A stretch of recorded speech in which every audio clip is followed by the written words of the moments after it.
What's going on, guys? This is Tyler Wiebe from Pro Physique, and today we're going to talk about how to set up a fat loss diet.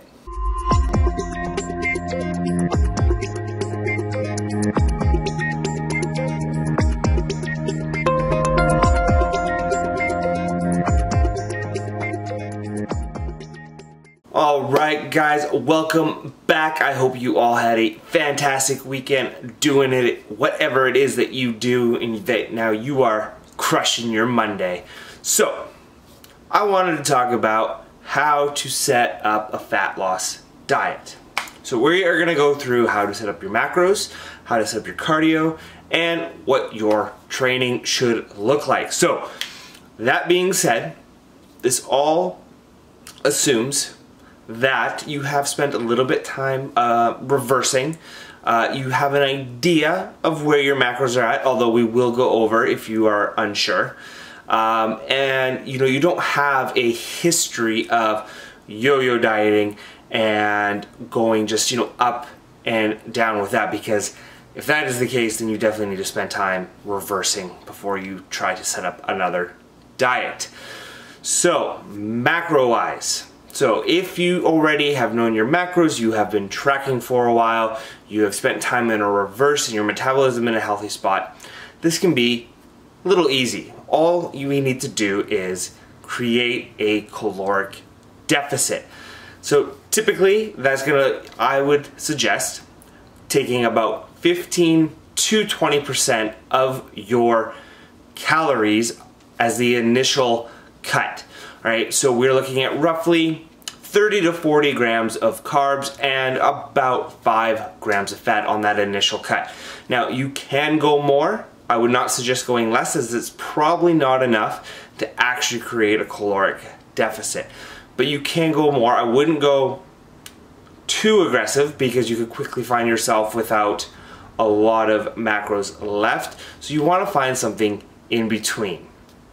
And I find that roughly 15 to 20% kind of seems to be that minimum threshold that we need to hit to create a caloric deficit. Now, I know myself and other people, that first cut typically just isn't enough to really get things going. So you might need, a week or two of cuts to really get things moving. Now, if you are unsure of what your macros are like, well, I suggest tracking for a week. Do not change any of your eating habits, right? So, I mean, if you like having 2 beers a night and, a couple slices of pizza every night, or, every Monday night's pizza night, something like that, keep that in for the week, because you want an accurate measurement of how much food you are consuming. So you want to take that, you're going to track for the week, you are going to take the average, making sure that we are getting enough protein, and then you are going to just, boom, take the average and start there, and then see what happens with the body. Now, if I would keep that for a week or two, right? So you're just hitting those average numbers, making sure that you are tracking, getting within 5 to 10 grams. And then once you kind of get an idea of what your body is doing, then you can make the adjustments. Now, on a week-to-week adjustment, again, I would not be absolutely too aggressive with that. Again, probably 20% is going to be your max. Obviously, there's always different cases that you might pull more, but for your average person, 15 to 20% is going to be enough. So that's when you can make those adjustments on a week-to-week basis, depending on your check-ins, right? So, take a day, let's say Mondays, you're going to weigh yourself every Monday. Now, if you're dropping, I like, 1% of total body weight per week, then you probably don't need to make any changes if you're happy with that rate of weight loss. Now, obviously, if you want a little bit more, you're going to have to be more aggressive with your caloric cuts. But I think 1% is going to be good for most people. That is a good, healthy rate of weight loss. Now, we usually cut from carbs and fats. We're not really cutting protein, because we want to make sure that we are maintaining our lean body mass throughout the deficit, right? That is going to help keep our metabolism elevated, and we also want to make sure that we are not having the total breakdown of muscle. Now, if you are deep into a prep, you are going to get some lean body mass breakdown, but we want to minimize it as much as possible. So we want to keep protein 1 to 1.2 grams per pound. All right, that's ideally where you want to go. You are going to have some training day macros. Right, so your carbs and fats are going to be a little bit higher on those days, just to make up for the fact that you are training. You are going to probably have some off day macros, so just a little bit lower on the carbs and fats than your training day. And then depending on where you are at in the diet, we're either going to have 1 or 2 refeed days. So we're going to bring protein down to about 0.8 grams per pound, because we still want to maintain that minimum threshold of muscle protein synthesis. And we are going to up the carbs, and we're going to keep fats right about the same where they are on your off days, because we want to just contribute a lot more of the calories to carbs. What this is going to do is, 1, it's going to give you a psychological break from dieting. 2, if you're having like a double day, double refeed days, right? So, back to back. This is actually going to help with some reversing and keeping at bay some of the metabolic adaptations that happen and occur with dieting. So you have your training day macros, your off day macros, and then a refeed day macro. I typically find that the double refeed really starts to occur as we get deeper into a diet, and then basically what we'll do is we'll go 5 normal days or low days, and then the double refeed day back to back. All right, so as long as you're dropping, I would say roughly 1%, you do not have to touch your macros, but if you want to bump that up to 1.5, I wouldn't really suggest going too much higher above that as we start to look at some lean body mass loss there. But 1.5%, you can be a little more aggressive. We're looking at anywhere from 15 to 20% of your calories taken away each time from carbs and fats. Now make sure that your fats do not get too low, which is roughly about 35-40 grams of fat a day. Once we start getting below that, and if we sit there for long periods of time, you're going to start to see some health issues crop up potentially. Hormones really start to get out of whack, things like that. So do watch your fat intake. Make sure it is a high enough level before you start a diet where you are not really going to get below that, 4 weeks in, 5 weeks in. Okay, so that is setting up macros. Cardio.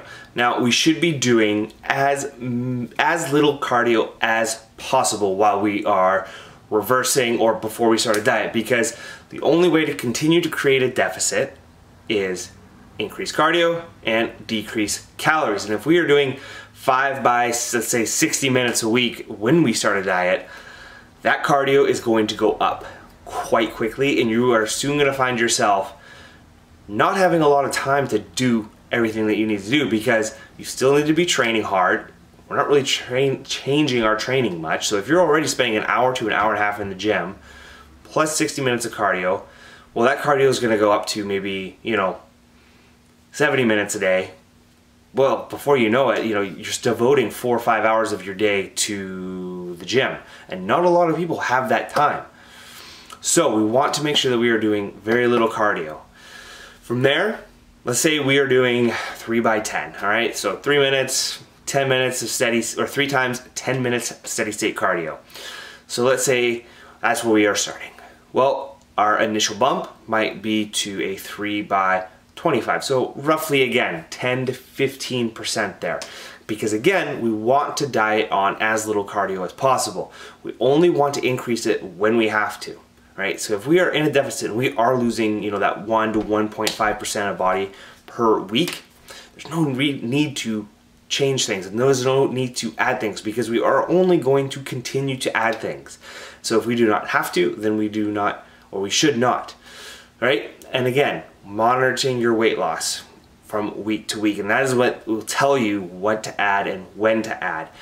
But again, I'm looking more at some steady state cardio. Now we can do HIIT cardio, but we do need to be a little bit careful with that we are not adding too much, because that is really going to hinder with recovery, and training intensity is going to be very important during a dieting phase. So cardio, quite simple. We just incrementally add, you could then add a day, maybe once you get to, let's say you're doing 3 by 60, okay, well now we'll add another day, and we'll go 3 by 60 and then an extra day of 20 minutes, right? So you can add the total time throughout the week, and just making sure that you're hitting that total time depending on your schedule, right? So you can break it up if you need to.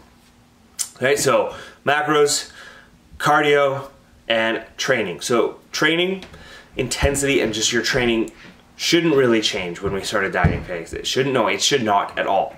You should continue to try and keep the same intensity, the same program, the same progressive overload that you've been doing during the reverse. Now, at some point, will strength start to suffer? Probably, but that's just part of it. As long as you are bringing the intensity and training as hard as you can at each point in the diet, you're going to be okay. So a lot of people go, well, should I completely change my training while I'm dieting? No. I mean, what got you muscle is going to help you maintain your muscle, and that is exactly what we want. We don't want to be just skinny. We want to be muscular and skinny, right? So we don't really want to lose any of our muscle that we have spent so long and so much hard work building in the reverse phase, right? So macro wise, right, we're looking at 15-20% reductions, all right? Cardio, we're looking at 10, 15, you know, we can go more if we have to, you know, 20% additions each week to the total time. And then training should absolutely stay the same.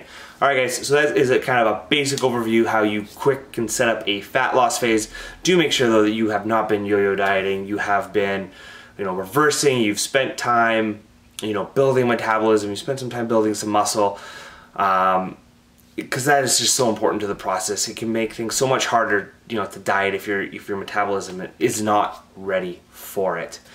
All right, guys, that is going to be everything for today. I hope you enjoyed this content. If you did, please hit that subscribe button. I would greatly appreciate it. And if you have any questions that you would like me to answer in any future YouTube videos, just please leave those down below. I'd love to hear from you guys and answer your questions.